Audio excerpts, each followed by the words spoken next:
Paz de Jesus a todos, tudo bem? Hoje é o dia da Bíblia, é o segundo domingo de dezembro, já há muitos anos nós comemoramos o dia da Bíblia. Nem sempre estamos enfatizando isso, mas eu queria fazê-lo essa noite. É noite? Vocês veem como são as rotinas, os costumes, na verdade? Essa manhã. É que está meio escuro aqui dentro, né? Então a gente fica meio assim atrapalhado nessa manhã. E a intenção é tripla. Em primeiro lugar, além de enfatizar, vamos dizer assim, a importância da Bíblia, eu gostaria que o amor seu e meu pela palavra de Deus aumentasse. Nós já amamos a palavra de Deus, não é verdade? Mas que ainda valorizemos ainda mais, amemos ainda mais. Segundo lugar, que a gente entenda a importância, que também já fazemos, de compartilhar a palavra de Deus com outras pessoas. E em terceiro lugar, eu vou contar no fim, né? Então fica aí um aspecto muito especial que tem a ver justamente com a palavra de Deus. Eu vou usar um PowerPoint aqui para mais ou menos acompanhar, e vai ter alguma coisa mais informativa, alguma coisa mais de reflexão, e espero também algo que possa mexer e nos desafiar como igreja do Senhor. Próximo, por favor.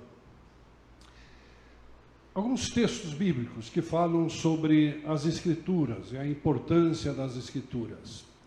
O Salmo 119, vocês conhecem bem, quem sabe o Salmo 119 de cor, já, né? Mas no verso 105 diz assim: lâmpada para os meus pés é a tua palavra, e luz para os meus caminhos. Veja bem, quando o salmista escreve isso, ele não tinha a Bíblia toda, mas ele tinha a lei de Moisés, né, os 5 primeiros livros da Bíblia, de Gênesis até Deuteronômio. Obrigado. E ele tinha alguma coisa que estava sendo preservada em termos de escritura, já naquela época. Mas ainda não tinha a Bíblia toda formada como nós temos. Mas assim mesmo o salmista entende que é a palavra de Deus que é o guia para o seu caminho. É aquilo que ilumina o seu caminho. Porque no caminho estamos todos, não é verdade? A jornada todos fazemos de alguma forma. E, de preferência, uma jornada junto com o Senhor. A Bíblia é essa luz para o seu caminho. Quem sabe, usando termos mais modernos de hoje, o seu GPS, né? Aquilo que faz que você ache o caminho. Não dá para confiar 100% no GPS, mas na Bíblia dá.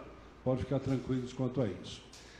Também Paulo, quando ele escreve a Timóteo, e essas cartas pastorais que nós chamamos, 1ª, 2ª Timóteo e Tito, essa primeira carta a Timóteo, escrita numa orientação ao discípulo Timóteo, como é que ele deveria lidar, ele está pastoreando uma igreja na época, com a palavra de Deus. E ele diz o seguinte: fiel é a palavra e digna de toda aceitação, que Cristo Jesus veio ao mundo para salvar os pecadores, dos quais eu sou o principal. Inclusive, né, a humildade do apóstolo Paulo aqui, se colocando como o principal dos pecadores. Já pensaram nisso? Interessante.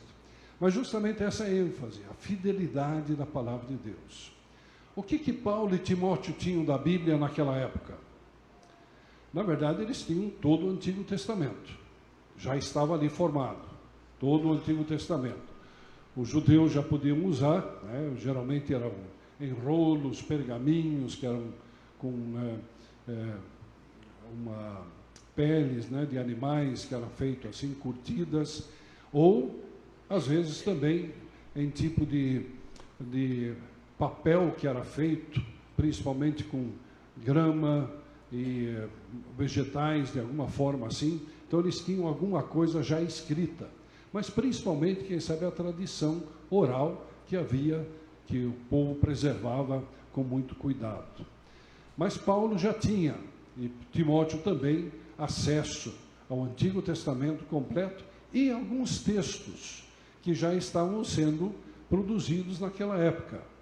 Então, quando Paulo escreve a Timóteo, já tem 3 dos evangelhos, pelo menos, escritos, circulando de alguma forma dentro da igreja naquela época.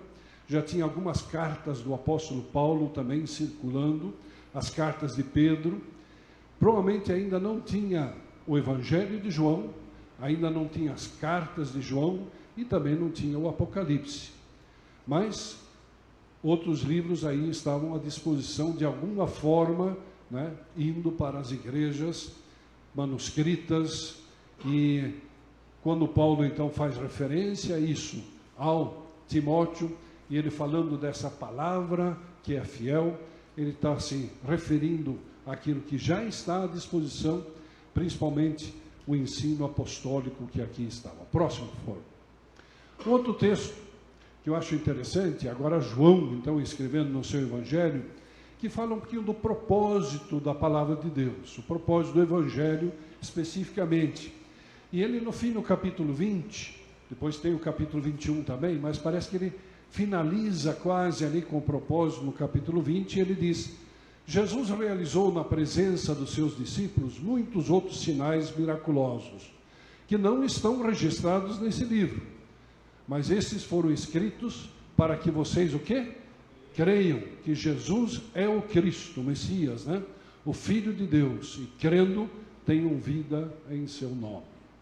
Aqui João, o apóstolo João, deixa muito claro por que nós estamos narrando a história de Jesus. Por que isso é tão importante?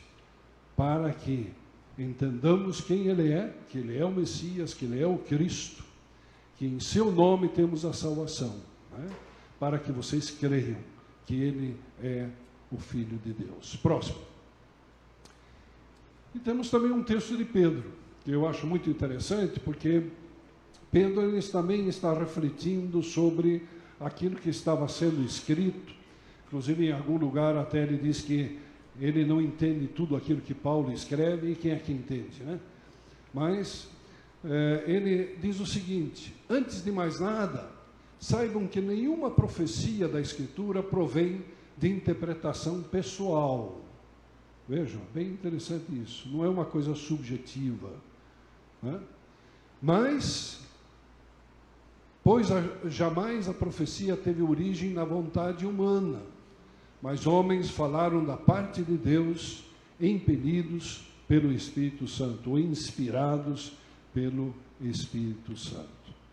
Aqui o apóstolo Pedro está colocando a mão no fogo por aquilo que estava sendo, né, formado em termos da palavra de Deus, do Novo Testamento. Isso aqui não foi uma coisa que nós inventamos. Isso aqui é alguma coisa que Deus inspirou, usou os seus servos, inclusive o próprio Pedro, naturalmente, para escrever aquilo que era vontade de Deus. Próximo. Se nós olhamos um pouquinho essa formação da Bíblia, aqui algumas informações, né? Temos mais ou menos 40 autores, e é interessante isso, quer dizer, há uma coerência na palavra de Deus, apesar de serem 40 autores diferentes, né? Há uma linha muito clara de ensino, da revelação de Deus, né? A missão de Deus, o desejo de Deus para com a sua criação, e de uma forma especial para com a humanidade. E isso vai com uma linha vermelha, né? Com uma mensagem desde Gênesis até Apocalipse. Inclusive, você vai encontrar aspectos em Apocalipse que já remontam, digamos assim, dão um eco daquilo que já foi dito até na história da criação.